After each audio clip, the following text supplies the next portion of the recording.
லூக்கா 1ஆம் அதிகாரம் 27 முதல் 37 வரை. தாவீதின் வம்சத்தானாகிய யோசேப்பு என்கிற நாமமுள்ள புருஷனுக்கு நியமிக்கப்பட்ட ஒரு கன்னிகையினிடத்திற்கு தேவனாலே அனுப்பப்பட்டான். அந்த கன்னிகையின் பேர் மரியா. அவள் இருந்த வீட்டில் தேவதூதன் பிரவேசித்து, கிருபை பெற்றவளே வாழ்க, கிருபை பெற்றவளே வாழ்க, கர்த்தர் உன்னுடனே இருக்கிறார், கர்த்தர் உன்னுடனே இருக்கிறார், ஸ்திரீகளுக்குள்ளே நீ ஆசீர்வதிக்கப்பட்டவள் என்றார். அவளோ அவனை கண்டு அவன் வார்த்தையினால் கலங்கி, இந்த வார்த்தைகள் எப்படிப்பட்டது என்று சிந்தித்துக் கொண்டிருந்தாள். தேவதூதன் அவளை நோக்கி, மரியாளே, பயப்படாதே, நீ தேவனிடத்தில் கிருபை பெற்றாய். இதோ நீ கர்ப்பவதியாகி ஒரு குமாரனை பெறுவாய். அவருக்கு இயேசு என்று பெயரிடுவார்.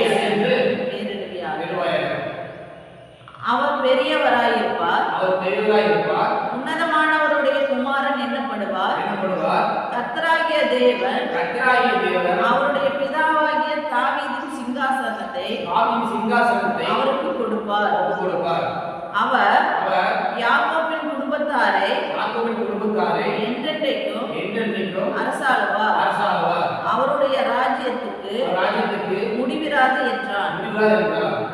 அதற்கு மரியாள் தேவதூதனை நோக்கி, இது எப்படி ஆகும்? புருஷனை அறியேனே என்றாள். தேவதூதன் அவளுக்கு பிரயுத்தரமாக, பரிசுத்த ஆவி உன்மேல் வரும், உன்னதமானவருடைய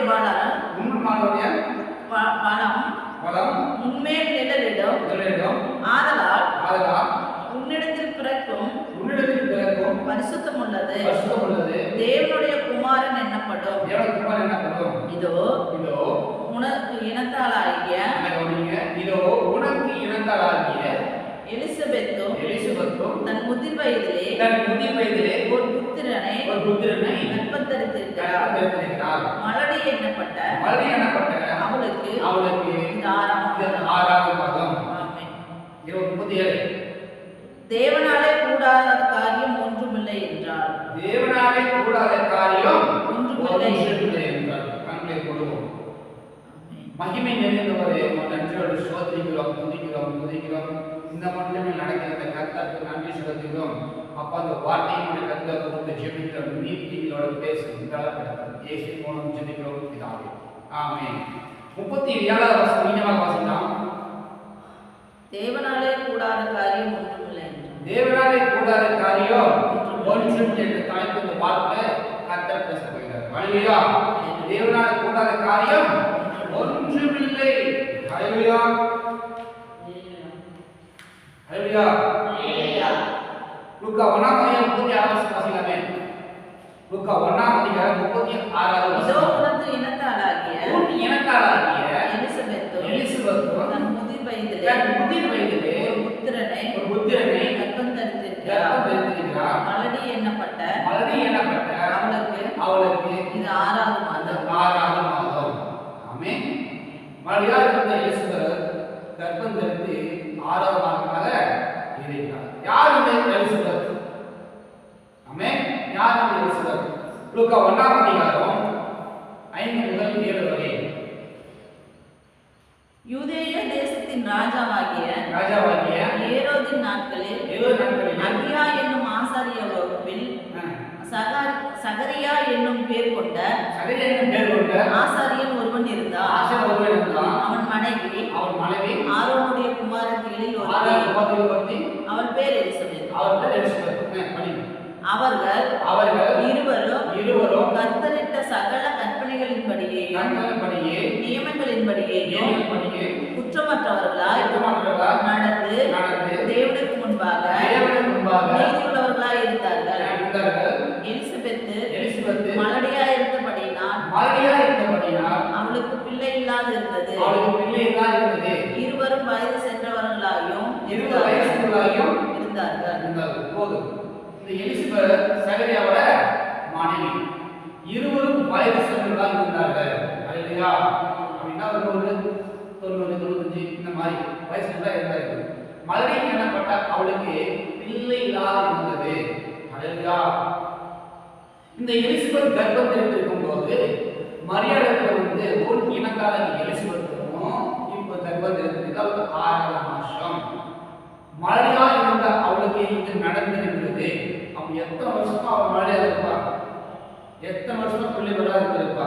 ஹalleluya. ஒரு 20 25 வயசுல திருமணம் செஞ்சு முடிச்சிருந்தா அவளுக்கு 90 வயசு இருந்து 60 வயசு 60 வருஷம் வரைக்கும் அவளுக்கு பிள்ளை இல்லாத இருந்தது. ஹalleluya. இருவரும் வயது சென்றதாய் இருந்த வயது கடந்து விட்டது. சரியாக 119 எலிசபெத் 95 வரை இருக்காங்க. வயது சென்றவளா இருந்தார்கள். அப்போ மலடி எனப்பட்ட அவளுக்கு கர்ப்பம் தெரிந்து இது அவளுக்கு 6 மாசம். ஹalleluya. இது ஏன் தேவதூதன் மேல சொல்றா இவர் புருஷனை அறியே, இது எப்படி அது புருஷனை அறியலையே, இவனை திருமணம் ஆகலையே அப்படிங்கும்போது அது தேவதூதன் சொல்றான், உன் இனத்தானாகிய எலிசபெத்துக்கோ மலடியா இருக்கிறார்கள, மலடியா இருந்த எலிசபெத்துக்கோ கர்ப்பம் தெரிந்திருக்கிறார். இது உனக்கு 6 மாசம். இது உனக்கு அடையாளம். ஹalleluya. இது நமக்கு அடையாளம். மலடியா இருந்த அவளுக்கு கர்ப்பத்திற்கு 6 மாசம் அடையாளம். நம்மளுடைய வாழ்க்கையிலே, குடும்பத்திலே, வேலை படிப்பிலே எல்லா காரியங்களும் மாடா இருக்கிற எல்லா காரியங்களும் கர்த்தர் ஆசீர்வாதப்படுகிற கர்ப்பத்தை தண்ணி போகிறார். ஹalleluya. ஆமென். இந்த வாழ்க்கை எதெல்லாம் மாடா இருக்கிறதோ கர்த்தர் எல்லாவற்றையும் கர்த்தர் ஆசீர்வதிக்க போகிறார். ஹalleluya. இது நடக்காது, இது முடியாது என்று டாக்டர் ரிப்போர்ட் சொல்லுது. இது முடியாது என்கிற காரியத்தை கர்த்தர் எல்லாவற்றையும் நடக்க போகிறார் என்கிறார். கர்த்தர் ஆசீர்வதிக்கிறார் என்கிறார். ஹalleluya. ஆமென். ரிப்போர்ட் தெளிவா சொல்றதுங்க, ஒண்ணுமே பண்ண முடியாது, கொஞ்சம் சிரமம் தான் அப்படின்னு படிச்சவங்க சொல்லலாம். ஆனா படைப்பவர் சொல்றாரு, தேவனால கூடாத காரியம் ஒன்றும். ஆமென். வெளியே சொல்லுவாங்க கரெக்டா? தேவனால கூடாத காரியம் ஒன்றும் இல்லை. ஹalleluya. போங்க பிரதர், போங்க பாஸ்டர், நீங்க சொல்லலாம், உங்களுக்கு என்ன சொல்லிட்டு போவீங்க சொல்லிட்டு போவீங்க. எங்களுக்கு இருக்கிற பிரச்சனை எங்களுக்கு தெரியும். நீங்க வாடகை நினைச்சிட்டு போயிருக்கீங்க, நாங்க வடவாயில வந்துருக்கீங்க அப்படின்னு நீங்க ஒரு வேலை நினைச்சிருக்கீங்களா? ஹalleluya. உங்களோட பிரச்சனை யாருக்கு தெரியும்? உங்களுடைய புலம்பல் யாருக்கு தெரியும்? என்ன மனுஷன் கேட்டு என்ன செய்ய முடியும் அப்படின்னு நீங்க சொல்லிருக்கீங்களா? ஹalleluya. கர்த்தர் இயேசு கிறிஸ்து சொல்கிறார், மார்க் 10ஆம் அதிகாரம் 27வது வசனம். மார்க் 10ஆம் அதிகாரம் அதனுடைய 27வது வசனம். எடுத்து சீக்கிரமாக வாசிக்கலாம் சத்தமாக. மார்க் 10ஆம் அதிகாரம் இயேசு அவரை பார்த்து மனுஷனால் இது கூடாததுதான், தேவனால் இது கூடாதல்ல, தேவன் எல்லாம் கூடும் என்றார். சத்தமாக இயேசு அவளை பார்த்து மனுஷனால் இது கூடாததுதான், தேவனால் இது கூடாதது அல்ல, தேவனாலே எல்லாம் கூடும் என்றார். கூடும் என்றார். ஹalleluya. நம்மளோட பிரச்சனையை மாற்றத்துக்கு மனுஷனால கூடவே கூடாது. ஹalleluya. நம்மளோட தேவை என்ன இருக்கோ மனுஷன் சொன்னா மனுஷனால கூடாதுதான், தேவனால கூடாதது அல்ல. ஆமென். மனுஷனால கூடாதது தேவனால கூடாது அல்ல, தேவனால எல்லாம் கூடும். ஆமென். தேவனால எல்லாம் கூடும். ஹalleluya. உங்க பிரச்சனையை தீர்க்க வைக்கிறதுக்கு யாருமே இல்ல, உண்மைதான். ஆனா தேவனால தீர்க்கிறதுக்கு கூடும். ஹalleluya. வேதத்திலே ஆபிரகாமை எடுத்து பார்ப்போம். வேதத்திலே ஆபிரகாம் பார்த்தோம்னா கூடாத காரியத்தை கர்த்தர் கூட வைத்திருக்கிறார். ஹalleluya. ஆதியாகமம் 17ஆம் அதிகாரம் 1வது வசனம். ஆதியாகமம் 17ஆம் அதிகாரம் அதனுடைய 1வது வசனம். வாசிக்கலாமே. ஆதியாகமம் 1ஆம் அதிகாரம் 17:1. ஆபிரகாம் 99 வயது ஆனபோது கர்த்தர் ஆபிரகாமுக்கு தரிசனமாகி நான் சர்வ வல்லமையுள்ள தேவன், நீ எனக்கு முன்பாக நடந்து கொண்டு உத்தமனாயிரு.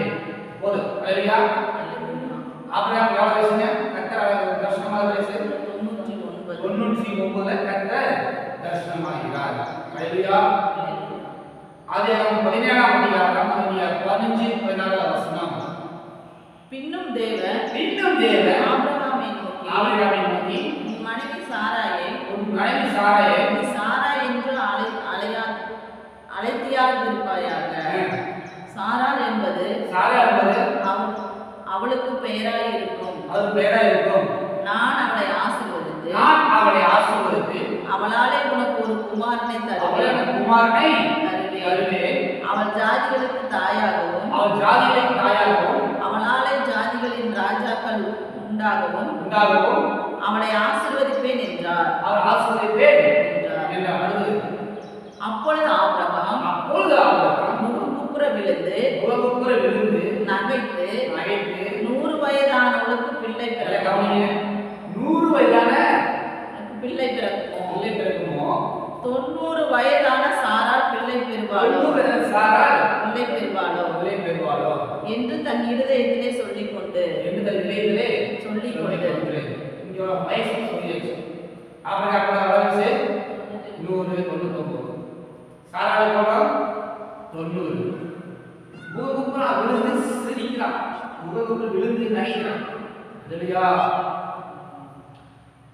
இது பேசிட்டு இருக்கும்போது ஒரு காவலி ஒரு செய்வாங்க அது ஒரு இதெல்லாம் ஒரு ஜோக்கா அப்படிங்கிற மாதிரி சிரிக்கிறான். நடக்குமா சிரிச்சிட்டு சொல்றாரு ஆபிரகாம், எனக்கு 100 வயசாச்சு, சாராளுக்கு 90 வயசாச்சு, இதெல்லாம் ஜிம்மியில முகம் வரணுமா அப்படின்னு தன்னுடைய சூழ்நிலை அவனை நினைச்சு அவனை சிரிக்கிறான். இதெல்லாம் எனக்கு நடக்குமா, இதெல்லாம் எனக்கு முடியுமா அப்படின்னு. ஹல்லேலூயா. ஆமென். ஆதியாகமம் 17ஆம் அதிகாரம் 17ஆவது வசனம் வாசிக்கலாமே. 17. அப்பொழுது ஆபிரகாம் முகங்குப்புற விழுந்து நகைத்து 100 வயதானவனுக்கு பிள்ளை பிறக்குமா 90 வயதான சாரா பிள்ளை பெறுவாளோ என்று தன் இருதயத்திலே சொல்லிக்கொண்டு. ஹல்லேலூயா. இங்கே கர்த்தர் சொல்கிறார், உனக்கு ஒரு பிள்ளை தருவேன் என்று சொல்கிறார். ஆனால் சூழ்நிலையை பார்த்து கொண்டு முடியாது, நடக்காது இருந்த சொல்லி கொண்டு கர்த்தர் சொல்ற நமக்கு பிள்ளை தருவேன் என்று சொல்லுகிறார். அதை கேட்ட ஆபிரகாமுக்கு எனக்கு வயசாகி போச்சு, முடிஞ்சு போச்சுன்னு அவன் நினைச்சிருக்கிறான். அல்லேலூயா. வாய்ப்பு இருந்துதான் அது நடக்கும், ஆனால் வாய்ப்பே இல்லை, அது எப்படி நடக்கும் என்று அந்த மரியாதை கேட்டது போல இந்த ஆபிரகாம் சொல்லி நினைக்கிறார். வாய்ப்பு இல்லை, எப்படி நடக்கும்? எனக்கு 100 வயசு, சாராளுக்கு 100 வயசு, எப்படி பிள்ளை பிறக்கும்? ஹல்லேலூயா. ஆதியாகமம் 18ஆம் அதிகாரம் அதனுடைய 1வது வசனம். ஆதியாகமம் 18ஆம் அதிகாரம் 1வது வசனம். பின்பு கர்த்தர் மம்ரேயின் சமபூமியிலே அவனுக்கு தரிசனமானார்.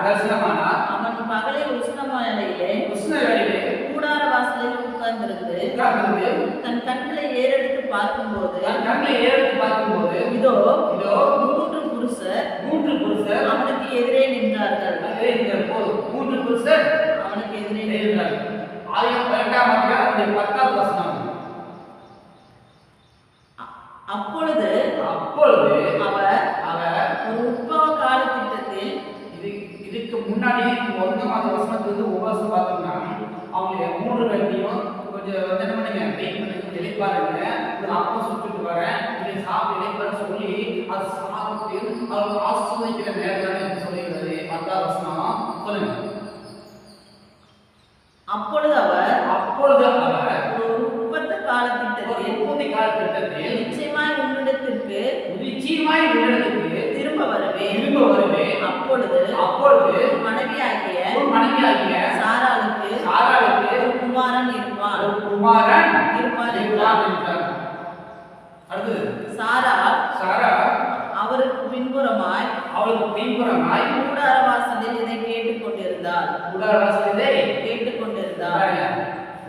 வாசல் இருக்குது, அந்த கூடாரத்தில் அவள் பல வேலையை செஞ்சு கொண்டிருக்கிறாள். கூடார வாசலுக்கு பின்னாடி சிவர் மாதிரி பின்னாடி ஆபிரகாம் பேசிக் கொண்டிருக்கிறாங்க. ஹalleluya. அப்ப பேசிக் கொண்டிருக்கிறதான நேரத்துல ஆபிரகாம் சொல்ற 30 காலத்துக்குள்ள குமாரன் இருப்பான். ஹalleluya. ஆமென். ஆபிரகாமுக்கு சாராளும் வயது சென்று முதிர் வயதினர்களாய் இருக்கிறார்கள். ஸ்திரீகளுக்குள் வழிபாடு சாராளுக்கு நின்று போயிற்று. ஆகையால் சாரா தன் உள்ளத்திலே நகைத்து தன் முகத்தை அவளும் பாருங்க, நான் கிழவியா இருக்கிறேன் அப்படின்னு அவன் என்ன பண்ணாங்க, சிரிக்கிறாங்க. நான் கிழவியும் என் ஆண்டவன் முதிர் வயதுள்ளவரும் இருக்கிறாரு. பின்பு எனக்கு இன்பம் உண்டாயிருக்குமோ என்றார். அப்பொழுது கர்த்தர் ஆபிரகாமை நோக்கி சாராள் நகைத்து நான் கிழவியாய் இருக்க பிள்ளை பெறுவது மெய்யோ என்று சொல்வானே. நாம கூட சில நாட்கள்ல நோன்றோம், நகைக்கிறோம். அவங்க நான் கிளியா இருக்கிறேன், பிள்ளை வருது எனக்கு ஏன் சொல்லணும் அப்படின்னு நம்ம சூழ்நிலை பார்த்து எல்லாம் முடிஞ்சு போச்சு, எல்லாம் நடந்துருச்சு, இன்னும் என்ன அப்படின்னு நம்ம என்ன பண்றோம், நாமளே சொல்லிக்கிறோம். நீ சாரா அப்படிதான் ஆபிரகாம் பார்த்து சொல்லல, கர்த்தரை பார்த்து சொல்லல, அவளுக்கு அவளை நான் கிளியா இருக்கிறேன் எனக்கு பிள்ளை வருமா அப்படின்னு அவளே சொல்லிக்கிறான். ஹalleluya. நாமும் சில நாடுகளில் நம்மளுடைய சூழ்நிலை நாம என்ன பண்றோம், சொல்லிக்கிறோம். முடிஞ்சு போச்சு, நடக்குமா நடக்காதா, ஏன் வாய்ப்பு நாம என்ன பண்றோம், நமக்கு நாமளே சொல்லி நம்ம தேர்வு பண்ணிக்கிறோம். ஹalleluya. அடுத்த வசனம், 14வது வசனம். கர்த்தரால் ஆகாத காரியம் உண்டோ? கர்த்தரால் ஆகாத காரியம் உண்டோ? நல்ல சொல்லியமா. ஹalleluya. ஹalleluya. அதுக்கு ஆண்டவர் சொல்றது, கர்த்தரால் ஆகாத காரியம் ஒன்று உண்டோ. கர்த்தரால் ஆகாத காரியம் உண்டோ.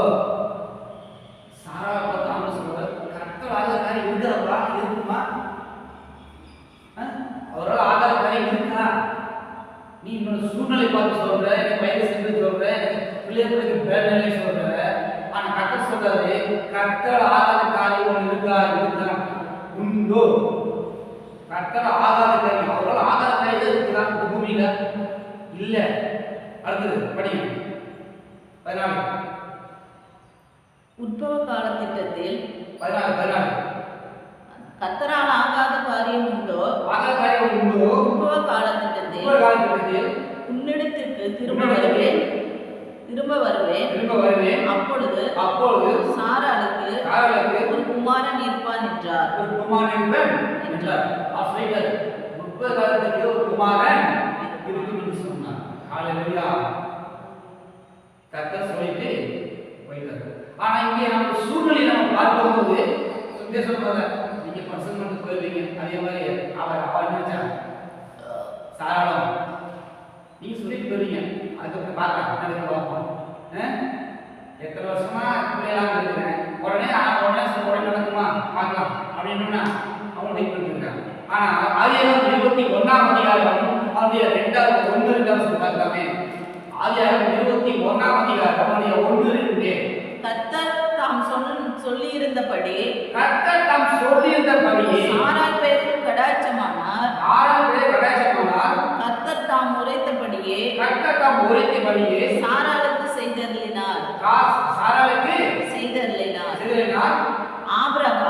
ஆபிரகாம் முதிர் வயதாயிருக்கையில் சாராள் கர்ப்பவதியாகி தேவன் குறித்திருந்த காலத்திலே அவனுக்கு ஒரு குமாரனை பெற்றார்.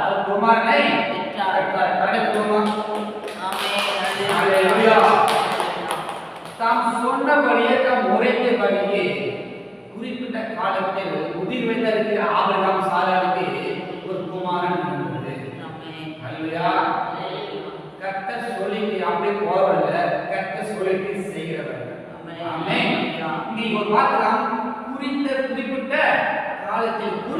காலத்துல ஒரு குமாரனை பெற்றார். ஹalleluya. குறித்த காலத்துல ஒரு குமாரனை பெற்றார். நம்ம சூழ்நிலையை பார்க்க முன்னேற்போம், ஏன் தோற்றிருப்போம், இது நடக்காது. ஆனா கர்த்தர் ஆபிரகாமுக்கும் அவனுடைய மனைவி சாரா குறித்திருக்கிற காலத்துல ஒரு குமாரனை பெற்றார். ஹalleluya. நாம ஏகி தவுங்கி திக்கிச்சு அழுத ஒளிஞ்சிருக்கிறதெல்லாம் விட்டுட்டு கர்த்தர் நமக்கு நீ வந்து குறிப்பிட்ட காலத்துல கர்த்தர் நமக்கு வார்த்தையை நிறைவேற்றுவார். ஹல்லேலூயா. ஆபூம் 2ஆம் அதிகாரமுடைய 3ஆம் வசனம், 7வது வசனம் தான். ஆபூம் 2ஆம் அதிகாரம் 3வது வசனம். கர்த்தர் நமக்கு நியமிக்கிற காலத்துல கர்த்தர் இருக்கிறது, குறிப்பிட்ட காலத்துல நமக்கு கர்த்தருடைய பலன் தருவதாக இருக்கிறார். ஹல்லேலூயா. நாங்க ஆபிரகாம் பார்க்கிறோம், கர்த்தர் குறிப்பிட்ட காலத்துல கர்த்தர் என்னாச்சுமா ஒரு குமாரனை பெற்றெடுத்தார். ஹல்லேலூயா. ஒரு குமாரனை பெற்றெடுத்தார். ஆமென். அன்புள்ள ஆமென் ஆமென். படிக்காமே ஆபூம் 2ஆம் அதிகாரம் 3ஆம் வசனம். குறித்த காலத்துக்கு தரிசனம் இன்னும் வைக்கப்பட்டிருக்கிறது. குறித்த கால தரிசனம் வைக்கப்பட்டிருக்கிறது. அது விளங்கும், அது விளங்கும், அது பொய் சொல்லாது, அது பொய் சொல்லாது, அது தாமதித்தாலும் அதுக்கு காத்திரு, அது காத்திரு, அது நிச்சயமாய் வரும், அது நிச்சயமாய் வரும், அது தாமதிப்பதில்லை, அது தாமதிப்பதில்லை. ஹல்லேலூயா. நமக்கு வைத்திருக்கிற காலம் தாமதித்தாலும் அது நிச்சயமா என்னடாமா நிறைவேறும். அதுக்கு நீ காத்திரு. ஹல்லேலூயா. ஆபிரகாமும் சாராவும் அவ்வளவுதான் இனிமேல் இல்லை நினைச்சிட்டு இருந்தாங்க. ஆனா கர்த்தர் எப்போ வார்த்தை வந்ததோ நமக்கு குமாரன் தரேன்னு சொன்னாரோ அது முதல் கூட இல்லைன்னா காத்திருந்தாங்க. காத்திருந்ததான ஒரு நேரத்தில் குறிப்பிட்ட காலத்துல கர்த்தர் ஒரு குமாரனை கொடுத்தார். ஹல்லேலூயா. குமாரனை கொடுத்தார். தேவனால கூடாத காரியம் ஒன்றும் இல்லை. இங்கே ஆபிரகாம் கர்த்தரால ஆகாத காரியம் ஒன்றும் இல்லை. ஹல்லேலூயா. இந்த பூமியில கர்த்தருக்கு செய்யக்கூடிய காரியம் ஒன்றும் எதுவுமே இல்லை. அவரை எல்லாம் செய்யக்கூடும். ஹல்லேலூயா. ஆபிரகாமோட வாழ்க்கையில பார்த்தோம், கர்த்தர் அதிசயமான காரியங்களை கர்த்தர் செய்தார். ஹல்லேலூயா. முடியாத கர்த்தர் நம்ம முடிச்சு வச்சார். ஹல்லேலூயா. முடியாத காரியத்தை முடிச்சு வச்சார். ஏன் கர்த்தர் ஒரு வார்த்தை வந்ததால அந்த வார்த்தை என்ன பிடிச்சு கொண்டாங்க. ஹல்லேலூயா. கர்த்தர் வார்த்தையை பிடிச்சு கொண்டாங்க. ஹல்லேலூயா. ஆமென். நாம இந்த காரியத்தை நம்ம வாழ்க்கையில குறிச்சு முடிஞ்சிருச்சு சொல்லி ஃபுல் ஸ்டாப் வச்சிருவோம். என்ன வச்சிருவோம்? ஃபுல் ஸ்டாப் வச்சிருவோம். ஃபுல் ஸ்டாப் வச்சுட்டு அதுக்கப்புறம் என்ன முடிஞ்சது நடக்கும். ஒரு வரி எழுதினா வரியை புள்ளி வச்சிருக்கா முடிஞ்சது. ஆனா பாருங்க, நீ வச்சிருக்க அந்த ஃபுல் ஸ்டாப்ல அதே ஃபுல் ஸ்டாப் நான் ஆச்சரியக்குறியாக மாத்துவேன். ஹல்லேலூயா. அந்த ஃபுல் ஸ்டாப் மேல கர்த்தர் வந்தானா ஆச்சரியக்குறியா மாறிடும். ஆமென். நடக்க முடியாத காரியத்தை நினைச்சு போடவே தவிர்க்கிற ஃபுல் ஸ்டாப் வச்சு முடிச்சிருக்கிற உனக்கு கர்த்தர் வரும்போது அவர் உன்னை ஆச்சரியக்குறியாக மாற்றிடுவார். எல்லாருமே ஆச்சரியமாக பார்ப்பார்கள். ஹல்லேலூயா. ஃபுல் ஸ்டாப் வச்சிருக்கிற உனக்கு ஜனம் எல்லாரும் பார்ப்பாங்க. அவ்வளவுதான், இந்த ஸ்திரீக்கு இதோட முடிஞ்சிச்சு. ஆமென். ஆபிரகாமுக்கும் சாராளுக்கும் சுத்தி இருந்த எல்லா பக்தர்களும் சொல்லியிருக்காங்க, இவருக்கு வயது முடிஞ்சிருச்சு, உங்களுக்கு என்னாச்சு பிள்ளை இல்ல, இவருக்கு வாரிசு இல்லைன்னு சொல்லி அவங்க புதுசா வச்சிருப்பாங்க. ஆனா கர்த்தர் வார்த்தை வந்து கர்த்தரோட ஆச்சரியக்குறியா மாற்றிருக்கும் போது எல்லாரும் ஆச்சரியமாக பார்த்தார்கள். ஹல்லேலூயா. வயது சென்றது இவர்களுக்கா பிள்ளை பிறந்தது, இவர்களுக்கா பிள்ளை பிறந்தது, ஆச்சரியமா பார்த்தாங்க. நாமளே அப்படியாப்பட்ட ஆச்சரியத்தை மாற்றி போயிருந்தோம். நம்ம வாழ்க்கை நாம் வச்சிருக்கோம். ஆனா கர்த்தர் அதை ஆச்சரியக்குறியாக மாற்றி அது தொடக்கி வைக்கிறார். அது ஆச்சரியக்குறியாக மாறுகிறது. ஆமென். ஆச்சரியக்குறியாக மாறுகிறது. ஆபிரகாம் செஞ்ச கர்த்தர் நமக்கு செய்ய வல்லவராக இருக்கிறார். ஹல்லேலூயா. நமக்கு முன்னாலே நாளாயிரத்தில் எல்லா காரியம் கர்த்தர் ஆசீர்வாத கர்ப்பத்தை தருக போகிறார். எதுவரை நமக்கு நாளா இருக்கிறதோ, ரொம்ப காலமா தங்கி இருக்கிறதோ, வெட்டிங்க இருக்கிற எல்லாத்தையும் கர்த்தர் நீக்கி அது ஆசீர்வாதத்தை கர்ப்பத்தை போகிறார். ஹல்லேலூயா. ஹல்லேலூயா. இரண்டாவதாக வேதத்துல யோசேப் என்கிற வாக்கியத்தை பற்றி பார்ப்போம். ஹல்லேலூயா. யோசேப். யோசேப் யாருங்க? யோசேப் யாரு? ஹல்லேலூயா. யோசேப் யாக்கோபுடைய 11வது மகன். ஆமென். யாக்கோபு 11வது மகன் பேர் யோசேப். ஹalleluya. இந்த யோசேப்பை தன் சகோதரரால எகிப்துக்கு விற்று போட்டு விட்டுருவாங்க. இந்த யோசேப்பை எகிப்துல போத்திபார் வீட்டுல இருப்பான். ஹalleluya. தன் மனைவியிடம் போய் குற்றச்சாட்டுனால சிறைச்சாலைக்கு தள்ளப்பட்டிருப்பான். இதெல்லாம் உங்களுக்கு தெரியும். யோசேப்பு சிறைச்சாலைக்கு போனா என்ன தெரியும். ஆனா கர்த்தர் இந்த இதுல ஒரு வார்த்தை சொல்லுகிறார். இந்த யோசேப்புடைய வாழ்க்கை வரலாற்றிலிருந்து கர்த்தர் ஒரு பாடத்தை அளிக்க போகிறார்.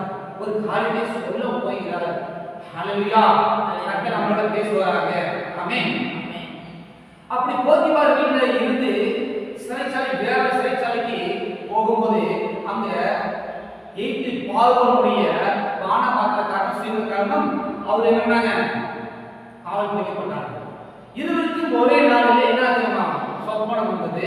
அந்த சொப்பனத்துக்கு பானபாத்திரக்காரனுக்கு யோசித்து என்ன சொப்பனத்துக்கு அர்த்தத்தை சொன்னான். அப்படியே சுயமிகார அர்த்தத்தை சொன்னான். 2 பேருக்கு ஒரே சொப்பனம், 2 பேருக்கு சொப்பன தரிசனத்தை அவன் சொன்னான். அவன் சொன்னபடியே அது நடந்தது. ஹalleluya. பாருங்க, அந்த காவல் இடத்துல என்ன சொல்றாங்க பாருங்க. ஆதியாகமம் 40ஆம் அதிகாரம் அதனுடைய 14வது வசனம். ஆதியாகமம் 40 வசனம். இதுதான் அதன் அர்த்தம் என்று சொன்னதும் அன்றி நீ வாழ்வடைந்திருக்கும் போது என்னை நினைத்து என் மேல் தயவு வைத்து என் காரியத்தை பார்வோனுக்கு அறிவித்து என் காரியத்தை பார்வோனுக்கு அறிவித்து இந்த இடத்திலிருந்து என்னை விடுதலையாக்க வேண்டும். ஹalleluya. அப்போ அந்த சொப்பனத்துக்கு என்ன சொல்ற அர்த்தம் சொல்லலாம். அர்த்தம் சொல்லி முடிச்சதுக்கு அப்புறம் நீ பாரு, நீ வாழ்ந்திருக்கும் போது நீ நினைச்சுக்கோ, நீ வெளியே இப்படிதான் போயிருந்து காவலுக்கு வெளியே போயிடு ராஜா சொல்லி இடத்துல இருந்து எனக்கு விடுதலை பண்ணு அப்படின்னு என்னன்னா அவன் சொல்றான். ஹalleluya. இந்த காரியத்தை நினைச்சுக்கோ, எனக்கு ஜெயிலிருந்து எப்படி விடுதலை பண்ணி யாரு சொல்றான்? மனுஷனை பாவத்தான சொல்றான். ஆதியாகமம் 40ஆம் அதிகாரம் 15வது வசனம். நான் எபிரேயருடைய தேசத்திலிருந்து களவாய் கொண்டு வரப்பட்டேன். என்னை இந்த காவல் கிடங்களில் வைக்கும்படிக்கு நான் இந்த இடத்தில் ஒன்றும் செய்யவில்லை என்று சொன்னேன் என்றார். ஹalleluya. ஹalleluya. சொல்லலாமே. ஹalleluya. ஹalleluya. ஹalleluya.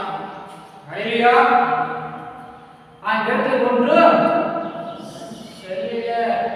நான் ஒன்றிடத்துல செய்யவில்லை. செய்யாத பொருளுக்கு என்னை காவல் கொண்டு வந்து போட்டாங்க. இப்ப நீ ராஜாவை சொல்லி என்னை விடுதலை பண்ணுங்க அப்படின்னு. ஹalleluya. ஹalleluya. இப்ப நாம எப்படியாவது யாராவது சொல்லி ஏதாவது செய்யறீங்க விடுதலை பண்ணுங்க. பிரச்சனை இருக்குது மனுஷன் சொல்றோம், மனுஷன் கேட்டுக்குவான், ஆனா செய்ய முடியாது. ஹalleluya. ஆமென். ஹalleluya. ஆதியாகமம் 40ஆம் அதிகாரம் 21வது வசனம்.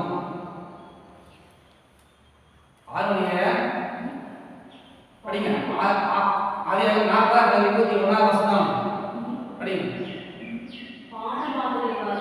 பானபாத்திரக்காரரே தலைவனை பானம் கொடுக்கிற தன் உத்தியோகத்திலே ஒருபடி வைத்தான். அந்தபடியே அவன் பாவனுடைய கையிலே பாத்திரத்தை கொடுத்தான். சுயம்பாகிகளையும் தலைவனும் தூக்கி போட்டான். ஆதியாகமம் 40ஆம் அதிகாரம் 21வது வசனம். பானபாத்திரக்காரின் தலைவனை பானம் கொடுக்கிறது தன் உத்தியோகத்தில் மறுபடியும் வைத்தான். அந்தபடி அவன் பார்வோனுடைய கையிலே பாத்திரத்தை கொடுத்தான். ஹalleluya. திரும்ப அவனுக்கு என்னாச்சு? வேலை வந்துருச்சு. திரும்ப அவனோட ராஜாவிடத்துல போயிட்டான். ஆமென். அந்த சொப்பனத்துக்கு தரிசன சொப்பனத்துக்கு அதன் அர்த்தத்தை சொல்லி அதே மாதிரி நடந்தது. சொன்னபடியே அதை நம்ம திரும்ப அந்த பாத்திரத்தை கொடுத்து ராஜாவுக்கு வேலைக்கு திரும்ப போய் சேர்ந்து கொண்டான். ஹalleluya. ஆமென். ஆதியாகமம் 40ஆம் அதிகாரம் 23வது வசனத்துல சொல்கிறது. ஆனாலும் பானபாத்திர தலைவன் யோசேப்பை நினையாத அவனை மறந்து விட்டான். ஹalleluya. ஆனாலும் பானபாத்திரக்காரன் தலைவன் யோசேப்பு பினியாமின் அவனை மறந்துட்டான். என்ன சொன்னா, நீ வாழ்ந்திருக்கிறதை நினைச்சு என்ன சொன்னா, ராஜாவிடத்துல போய் எனக்கு சொல்லி இந்த காவலரை விடுதலை பண்ணுன்னு சொன்னான். ஆனா சொன்ன மாதிரி அவன் விடுதலை பண்ணி போனானா, சொன்ன மாதிரி அவன் திரும்ப வேலை பேச கிடைச்சதா? ஆனா சொல்லி அவன் என்ன பண்ணா, யோசேப்பு பினியாம் மறந்து போயிட்டான். ஹalleluya. அதான் மனுஷனால் முடியாதது, மனுஷனால் முடியாது. நம்மளை விடுவிக்கிறதுக்கு அப்ப மனுஷனால் முடியவே முடியாது. ஹalleluya. ஆமென்.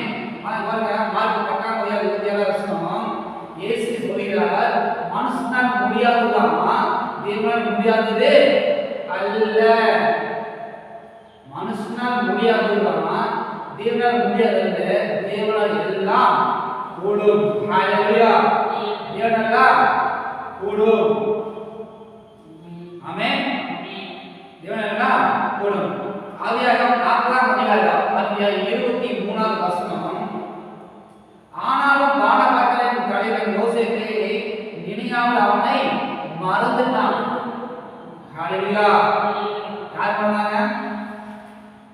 பானபாத்திரக்காரன் யோசேப்பு மறந்துட்டான். ஹalleluya. எரேமியா 32ஆம் அதிகாரம் 27 எரேமியா 32ஆம் அதிகாரம்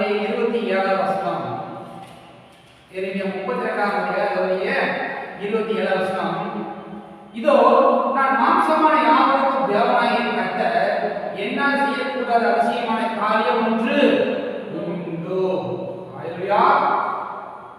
லூக்கா 1ஆம் அதிகாரம் 37 சொல்கிறது, தேவனால் கூடாத காரியம் ஒன்றுமில்லை. ஆதியாகமம் 18ஆம் அதிகாரம் 14ஆம் வசனம், கர்த்தரால் ஆகாத காரியம் ஒன்று உண்டு. எரேமியா 32ஆம் அதிகாரம் 27 வசனம் என்ன சொல்லுது? செய்யக்கூட அதிசயமான காரியம் ஒன்று உண்டு. ஹalleluya. 3 அதிகாரத்தை பார்க்கும்போது காரியம், ஆமென், தேவனால் கூடாத காரியம் ஒன்றுமில்லை, கர்த்தரால் ஆகாத காரியம் உண்டு, செய்யக்கூட அதிசயமான காரியம் ஒன்று. ஹalleluya. 3 ஆதியாகமத்தை பார்த்தோம். 3 அதிகாரத்துல காரியம் காரியம் காரியம். ஹalleluya. ஆமென். அப்போ யோசேப்பு அந்த மனுஷன் என்ன பண்ணா? மறந்துட்டான். ஆனா கர்த்தர் பாருங்க மறக்கல. மாம்சமான யாவருக்கும் தேவன் இருக்கிறார். அவர் செய்ய அதிசயமான காரியம் உண்டு. யோசேப்பு அதிசயமான காரியத்தை கர்த்தர் செய்தார். ஹalleluya. ஆமென். ஹalleluya. ஆதியாகமம் 41ஆம் அதிகாரம் 1ஆம் வசனம், 2 வருஷம் சென்ற பின்பு பார்வோன் ஒரு சொப்பனத்தை கண்டான். பார்வோன் சொப்பனத்தை கண்டான். போதும். எத்தனை வருஷம் ஆச்சுங்க? 2 வருஷம். காவல்ல போட்டு நீ வாழ்ந்துட்டு நினைச்சது எப்படி செய்யும் சொல்லி போனவன் அவன் வெளியே போயிட்டான். அவன் மறந்துட்டான். எத்தனை வருஷமாச்சு சொல்லி? 2 வருஷமாச்சு. ஹalleluya. ஒருவேளை நம்ம பல வருஷங்கள் நம்ம என்ன பண்ணிருக்கலாம்? காவல கடந்திருக்கலாம், கற்றுள்ள வாழ்க்கை இருந்திருக்கலாம். ஹalleluya. யாருமே நம்ம சரியாக இருக்க முடியாது. நம்ம குழந்தை தவிர்த்திருக்கலாம்.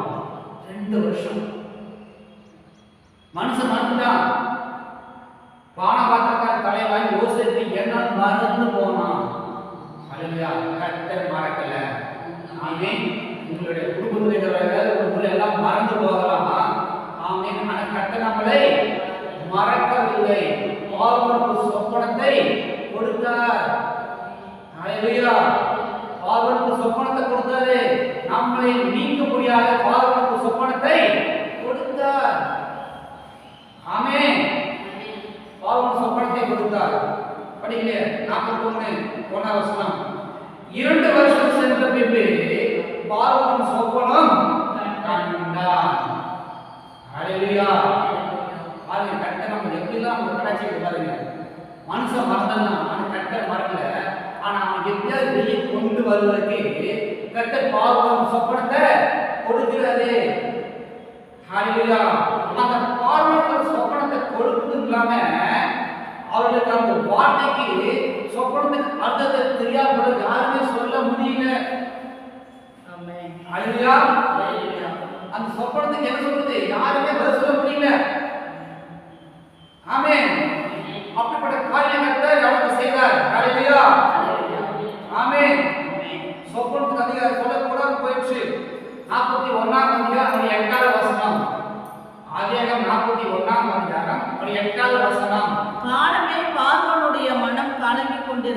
கலங்கி கொண்டிருந்தது. அப்பொழுது அவர் எகிப்தில் உள்ள சகல மந்திரவாதிகளையும் யாரை கூப்பிட பாருங்க, அவங்களால ஒண்ணுமே முடியல, பதில் தெரியல.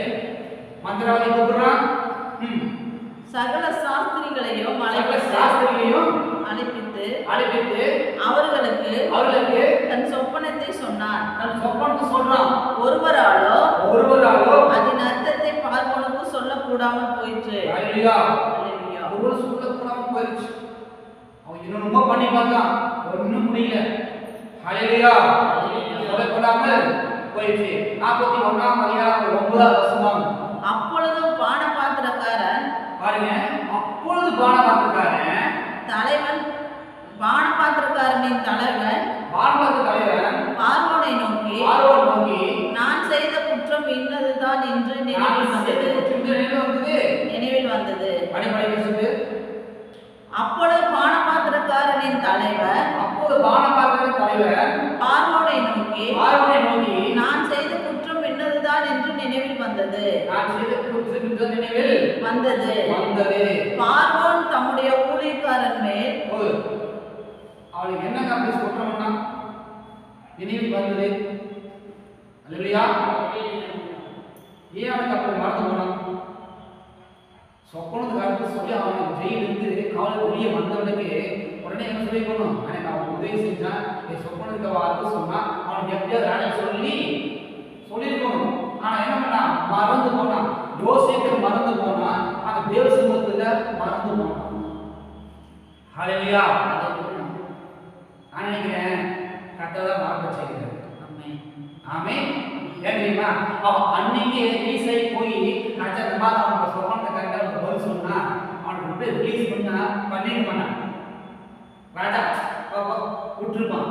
ஆனா கரெக்டாக பாருங்க, ராஜாவுக்கே ஒரு சொப்பனத்தை போட்டு ராஜாவை குழப்ப வச்சு சொப்பனத்துக்கு பதில் கிடைக்குமா அப்படின்னு ராஜாவே நினைக்கிறாரு. அப்போதான் வந்து என்ன சொல்றாரு ஆண்டவரே, அவரோட மைண்ட்ல போறாரு, உனக்கு சொன்னான்ல போய் சொல்லு அப்படின்னு. ஆமென். அப்போ ராஜா என்ன சொல்றான், ராஜாவே சொப்பனத்துக்கு பதில் சொல்ல வந்துருக்கிறான். ஏன் தெரியுமா? நீங்க எனக்கு ஜெயில போட்டீங்கல்ல, காவல் வச்சீங்க, அப்ப நான் சொப்பனம் கண்டேன், நான் சொப்பனத்துக்கு அர்த்தம் சொன்ன மாதிரி நான் வந்து வெளியே வந்தேன். அவன் செய்வான், அவன் சொல்லுவான். உன்னை பார்த்து ராஜா அப்படியா இருக்கிறானா? அடுத்தபடிங்க, பார்வோன் தம்முடைய ஊழியக்காரன் மேல் கடுங்கோபம் போட்டு என்னையும் சுயம்பகாரிகளின் தலைவனையும் தலையாரிகளின் அதிபதி வீடாகிய சிறைச்சாலையில் வைத்திருந்த காலத்தில் நானும் அவனும் ஒரே ராத்திரியிலே வெவ்வேறு பொருள் கொண்ட சொப்பனத்தை கண்டோம். அப்பொழுது அவன் எங்களுக்கு சொல்லிய அர்த்தத்தின்படியே நடந்தது. என்னை திரும்ப என் நிலையிலே நிறுத்தி அவனை தூக்கி போடுவித்தார் என்றார். ராஜாவே அவன் சொப்பனத்துக்கு அந்த அர்த்தத்தை சொன்னபடியே எனக்கு என்னாச்சு நடந்தது. ஆமென்.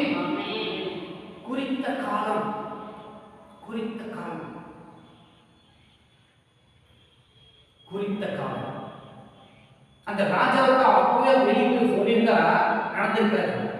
ஆனா யோசேப்பு எப்படியாவது அந்த காவலிருந்து வெளியே கொண்டு வரணும், அதுக்கு குறித்த காலம் வைக்கப்பட்டிருந்தது. அந்த குறித்த காலம் வரும்போதுதான் ஆண்டவர் சொல்றாரு, நீ சொல்லு. ஆமென். ஹல்லேலூயா. நமக்கு ஒரு குறித்த காலம் வச்சிருக்குது. குறித்த காலம் நமக்கு நடக்கல. ரொம்ப நாள் அங்கேயும் சுத்திட்டு இருக்கிறோம், போயிட்டு இருக்கிறோம், எதுவுமே முடியல. பல மாசமாச்சு, பல வருஷமாச்சு, எத்தனை வருஷமாச்சு முடியல. நம்ம நினைச்சிட்டு இருக்கிறோம். 18 வருஷமா இருந்த கூனி கர்த்தர் பண்றாரு, விடுதலை செய்கிறார்.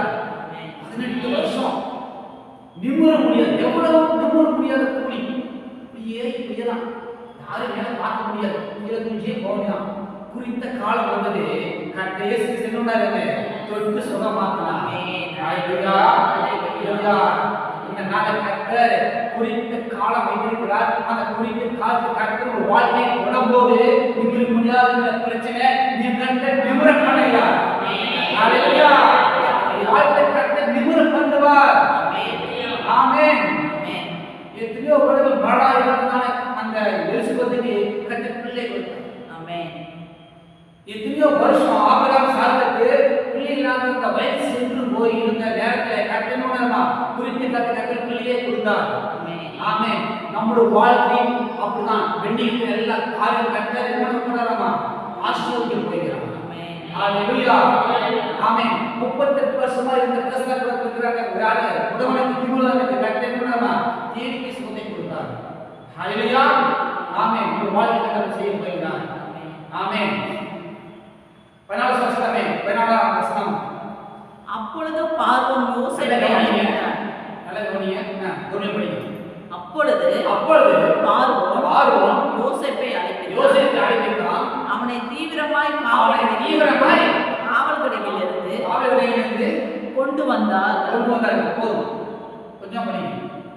அப்பொழுது பார்வோன் யோசேப்பை அழைத்தான்.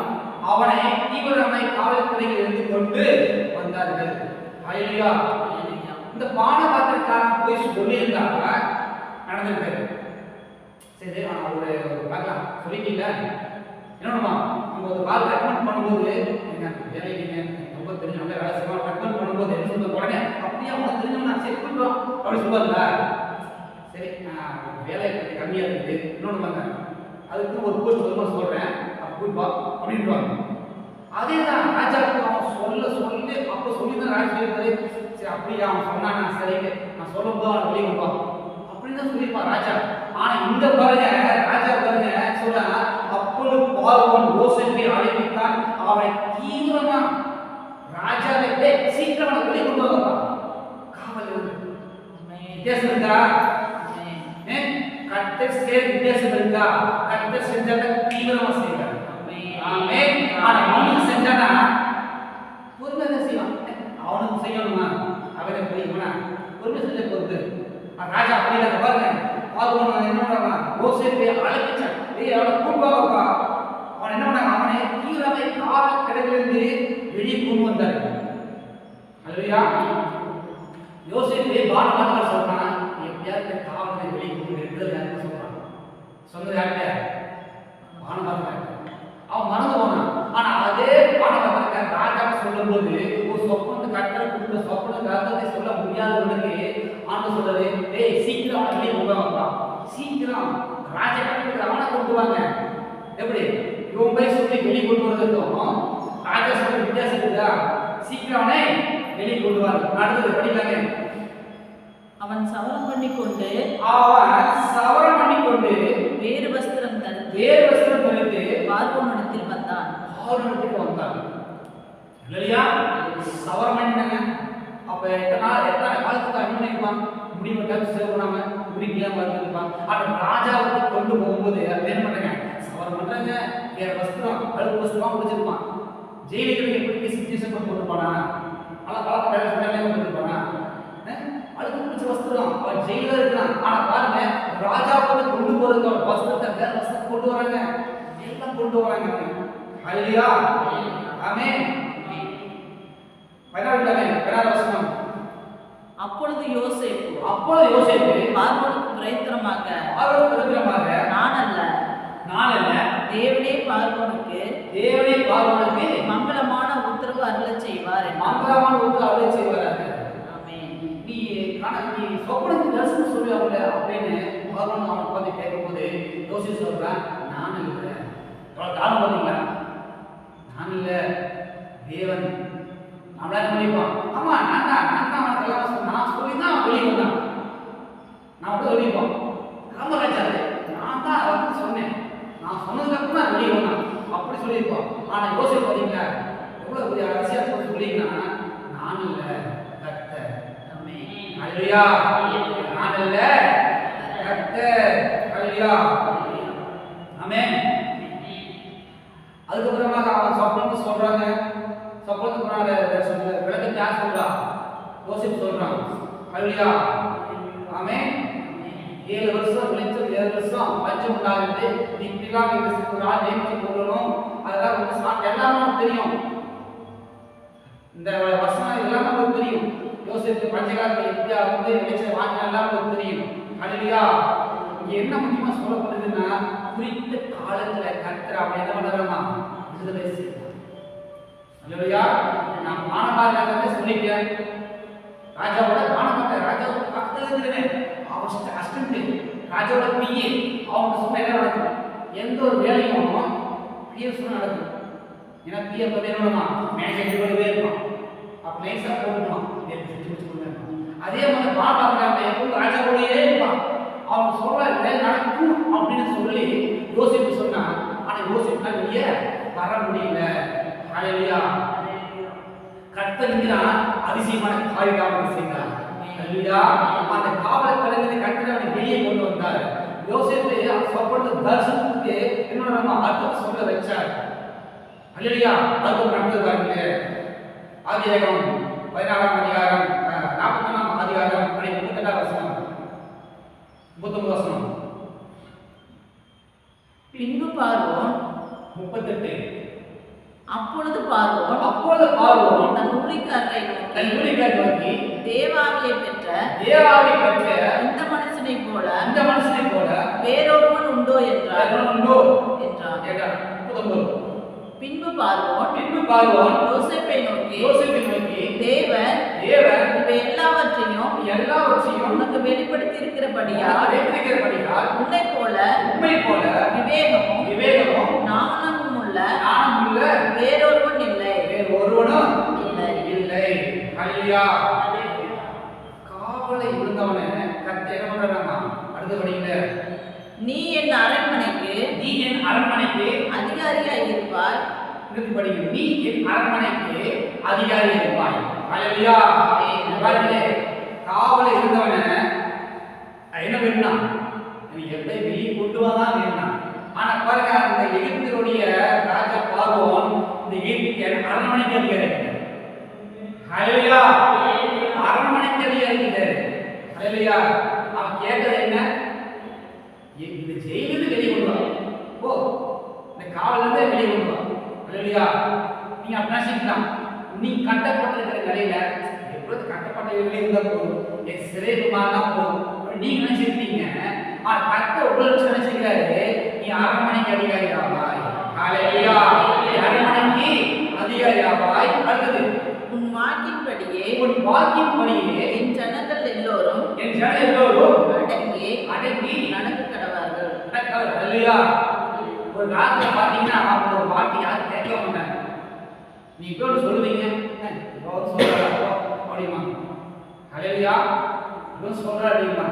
அந்த காவல் இருக்கும்போது அந்த ஜனங்களுக்கு யோசிப்பு தெரியும். இவன் சிறைச்சாலை இருந்தவரானே, இவன் யோசிப்பு தானே, இவன் குற்றமணி தான் வந்திருக்கிறான் எல்லாருக்கும் தெரியும். அந்த போத்திபாருக்கு தெரியும் இவன் குற்றமணி தெரியும். ஆனா அங்க என்ன சொல்ற? பார்வோன் உன் வாக்கின்படியே எல்லா ஜனங்களும் அடங்கி இருக்கணும். இல்லைன்னா நீங்க முக்கன கூறணும். நீ என்ன பண்ணாங்க செய்யணும். அடுத்தது சிங்காசனத்தில் மாத்திரம் உன்னிலும் நான் பெரியவனாய் இருப்பேன். அடுத்தது பின்னும் பார்வோன் யோசேப்பை நோக்கி பார், எகிப்து தேசம் முழுமையும் உன்னை அதிகாரியாக்கினேன் என்று சொன்னான். பாருங்க, எகிப்து தேசம் முழுவதுக்கு அதிகாரி. ஹalleluya. ஃபர்ஸ்ட் இங்க அரண்மனைக்கு அதிகாரி, இரண்டாவது எகிப்து தேசத்துக்கு அதிகாரி. ஆமென். ஹalleluya. நம்ம இந்து சூழ்நிலை மற்ற ஜனங்களுக்கு அற்பமா இருக்கலாம். நம்ம இருந்து சூழ்நிலை மக்களை பார்த்து நம்ம கேவலமா பார்க்கலாம். ஆனா கர்த்தர் பார்க்கிறாரு, உன் அதிகாரியா வைத்தேன், அந்த ஜனங்கள் முன்பாக உயர்த்துவேன். ஹalleluya. நீ புஷ்டா வச்சிருக்கிற ஒரு வாழ்க்கையை கர்த்தர் ஆச்சரியமா மாத்தினார். ஹalleluya. பேசுறத போத்திபார் அவன் தான் சேஷாயில போறான். போத்திபாரே பணம் சொல்ல ஏற்படுச்சு. பார்வோனுக்கு அடுத்த ராஜாவாக யோசேப்பு கர்த்தர் மாற்றினார். ஆச்சரியமாக மாற்றினார். யோசேப்பு நினைச்சிருக்கான் 2 வருஷம் சென்ட்ரல் பின்பு. அப்போ பான பாட்டக்காரர்கிட்ட 2 வருஷமா சொல்லி முடிச்சதுக்கு அப்புறம் நினைச்சிருக்கான், என் வாழ்க்கை இந்த சிறைச்சாலை தான் முடிஞ்சு போச்சு நினைச்சிட்டேன். ஏன்னா வெளியே கொண்டு வரல. 2 வருஷமா பான பாட்டக்காரர் சொல்ல முன்னாடி கொண்டு போறான்னு நினைச்சிருக்கான். ஆனா திடீர்னு ஒரு நாள் அதிகாலையில இவங்க வந்து வராங்க. யோசேப்பு பிறந்த சிறைச்சாலையா அவனுக்கு ஒன்றும் புரியல. என்னடா போய் குடி வைக்கிறாங்க, சாவ மாட்டாங்க, ட்ரெஸ் மாத்துறாங்க. என்னடா பார்த்தா ராஜா கொண்டு போறாங்க. நம்மளுடைய சிறை பாப்பு தான் இருக்கும். திடீர்னு ஒரு நாள் நம்ம சிறையில் கட்டிடலாம் கவலை விட்டு நமக்கே தெரியாது நம்ம அதிகாரியா இருக்கோம். அல்லையா? எது நம்ம தான் முடக்கி போட்டுருக்கோ, எந்த சூழ்நிலை அடக்கி போட்டுருக்கோ அதுக்கு மேல நம்ம நின்று அதிகாரியா இருக்கோம். அல்லையா? ஆமென். அதிகாரியாக இருப்போம். 41ஆம் அதிகாரம் 41ஆம் வசனம் வாசிக்கலாமே. பின்னும் பார்வோன் யோசேப்பை நோக்கி பார், எகிப்து தேசம் முழுமைக்கும் உன்னை அதிகாரியாக்கினேன் என்று சொல்லி பார்வோன் தன் கையில் போட்டிருந்த முத்திரை மோதிரத்தை கழற்றி அதை யோசேப்பின் கையிலே போட்டு மெல்லிய வஸ்திரங்களை அவன் கொடுத்து பொன் சரமணியை அவன் கழுத்தில் முத்திர மோதிரம் பார்வோனுடைய முத்திர மோதிரத்தை கழற்றி அவனுக்கு போட்டாங்க. ஹல்லேலூயா. ஆமென். அதிகாரம் மோதிரம் என்பது அதிகாரம். ஹல்லேலூயா. கர்த்தர் உங்களுக்கு ஆளுகை செய்த அதிகாரத்தை கொடுப்பார். ஹல்லேலூயா. எதெல்லாம் உங்களை அடிமைப்படுத்தி உங்களை ஆளுகை பண்ணி கொடுத்ததோ கர்த்தர் உங்களை ஆட்சிக்குரியாக மாற்றி ஒரு வாழ்க்கையில நீங்க அதே ஆளுகை செய்த அதிகாரியை கர்த்தர் மாற்ற வந்தார். ஹல்லேலூயா. தேவனால கூடாத காரியம் ஒன்றுமே இல்லை. யோசிப்போட வாழ்க்கையில கட்டசி அதிசயமான காரியத்தை பார்த்தீங்களா? நினைச்சு பார்த்துருப்பானா? நான் எழுதிக்கு அதிகாரம் சொல்லிருப்பானா? அவன் நினைச்சது ஒன்னே ஒன்று, இந்த சிறையிலிருந்து நான் வெளியே வரணும், இந்த காவல் இருந்து நான் வெளியே வரணும் நினைச்சது ஒண்ணு. ஆனா கர்த்தரால கூடாத காரியம் ஒன்றுமே இல்லை. அவன் எழுத்துக்கு முழுசும் கர்த்தர் அதிகாரியாக மாற்றினார். ஹல்லேலூயா. ஆமென். ஹல்லேலூயா. 43ஆம் வசனமே தன்னுடைய இரண்டாம் ரதத்தின் மேல் அவனை ஏற்றி தென்னிட்டு பணிந்து கொண்டு அவனுக்கு முன்பாக கூறுவித்து எகிப்து தேசம் முழுமைக்கும் அவனை அதிகாரி ஆக்கினேன். ஆமென். இரண்டாம் ரதம் பார்வோனுடைய இரண்டாம் ரதத்தை ஏற்றி எல்லாரும் அவனை பணிந்து கொண்டார்கள். ஹல்லேலூயா. நம்மளுடைய கட்டுக்கள் இருக்கும்போது, நம்முடைய காவல் இருக்கும்போது, நம்முடைய சிறைச்சாலை இருக்கும்போது யாருமே மதிக்க மாட்டாங்க. ஹல்லேலூயா. பணம் இருக்கிறவங்க மதிப்பாங்க, பணம் இல்லைன்னா மதிக்க மாட்டாங்க. நமக்கு ஒரு பிரச்சனை வரும்போது மதிக்க மாட்டாங்க. அவனுக்கு பிரச்சனை மாட்டே மதிக்கப்போ அப்படின்ட்டுவாங்க. ஆனா கரெக்டாக அந்த எல்லா சூழ்நிலையும் நம்மள விடுவித்து சிறைச்சாலையிலிருந்து வெளியே கொண்டு வந்து கால் வரைக்கும் நம்ம வெட்டி நம்ம ஆசிர்வதிக்கும் போது அப்ப எல்லாரும் வருவாங்க.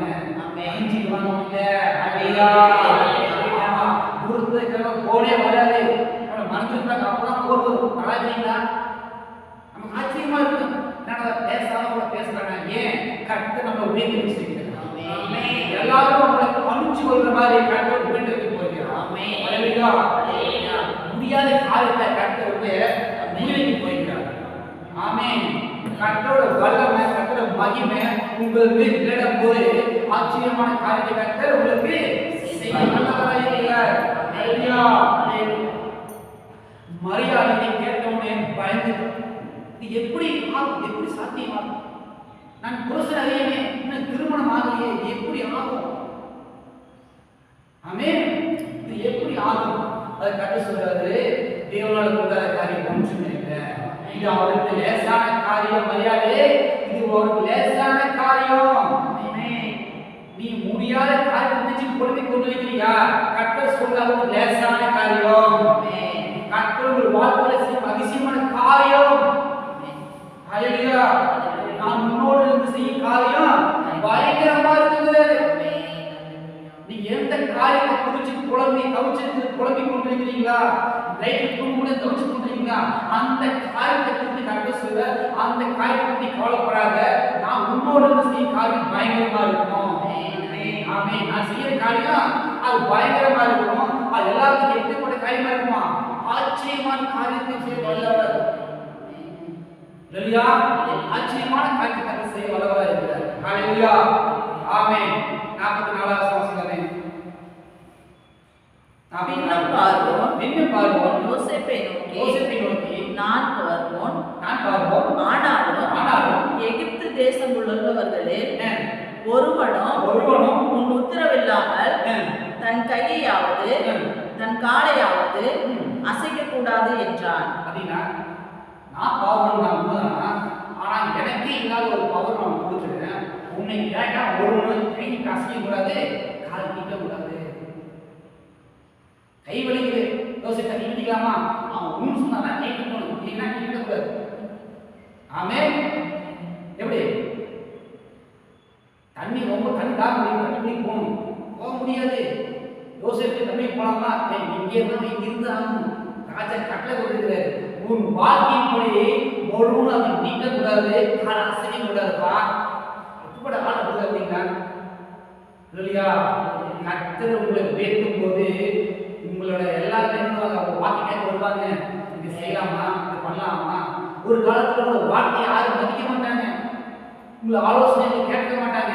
ஆனா கர்த்தர் உங்களை ஆச்சரியமான வாழ்க்கையை மாற்றும் போது, உங்களை பேசும் போது யாராலும் உதாசீனம் எல்லாரும் உங்களுக்கு வந்து செய்யப்பட செய்யலாமா உங்களை யாரும் கேட்பாங்க, உங்களை ஆலோசனை கேட்பாங்க. நீங்க சொல்லலாம் செய்வா அப்போ கேட்பாங்க, அவங்க செய்யக்கூடாது.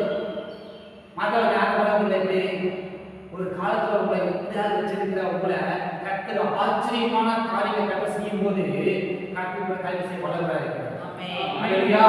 தேவனால கூடாத காரியம் ஒன்றுமே இல்லை, தேவனால் ஆகாத காரியம் ஒன்றும் இல்லை, தேவன் செய்யக்கூடிய அதிசயமான காரியம் ஒன்றும் இல்லை. எல்லாமே காரியம். ஒரு காரியத்தை பற்றி நினைச்சு கவலைப்படுறீங்களா? அந்த காரியத்தை மாற்ற கர்த்தர் வல்லவராய் அல்லேலூயா. ஆமென். காரியத்தை கர்த்தர் வல்லவராய் இருக்கிறார். தேவனுக்கு கூடாத காரியம் ஒன்றும் இல்லை. ஆமென். நீங்க எது கூடாது எது ஆகாது நினைச்சீங்களா? கர்த்தர் அந்த காரியத்தை கூட வைப்பார், ஆக வைப்பார். ஆமென். அல்லேலூயா. அந்த காரியத்தை கர்த்தர் கூட வைப்பார். ஆமென். உம்மால் ஆகாத காரியம் ஒன்றும் இல்லை, உம்மால் ஆகாத காரியம் ஒன்றும் இல்லை, உம்மால் ஆகாத காரியம் ஒன்றும் இல்லை, எல்லாமே உம்மாலாகும். அல்லேலூயா. எல்லாமே உம்மாலாகும். ஆகும், எல்லாம் ஆகும், உம்மாலே தான் எல்லாம் ஆகும்.